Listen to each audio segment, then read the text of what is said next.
Welcome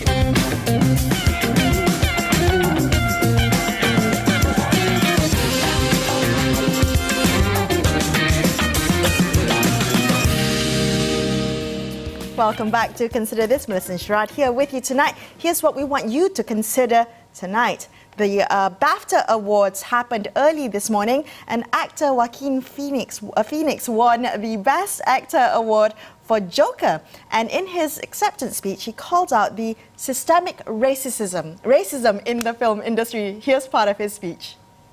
I think that it is the obligation of the people that have created and perpetuate and benefit from a system of oppression to be the ones that dismantle it.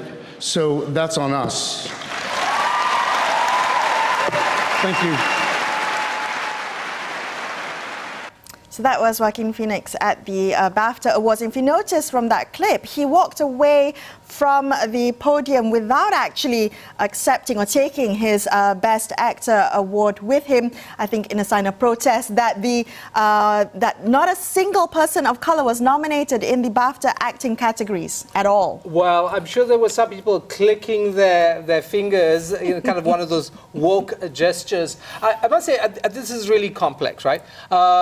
Because the question is, if the lineup happens this year not to include people of color, was it because the movies that were stunning or value didn't in fact have scripts that included a whole range of people? Was it because of some nefarious agenda by, you know, or was it just happenstance? It's very hard to tell, but what I do think Joaquin Phoenix does is to call out his own privilege. And I think that is something that's perhaps valuable, recognizing your privilege and demanding of yourself, one, to stop your complicity in a system that perhaps is unfair, but also strive to re-engineer it or to reconfigure it so that it is fairer. I mean, that is really precisely, I mean, the words that really resonated with me is the obligation of the people that have created and perpetuated and benefited from a system of oppression must be the ones to dismantle it. And that's exactly what you talked about, recognizing the privilege. But really, how many of us want to dismantle a system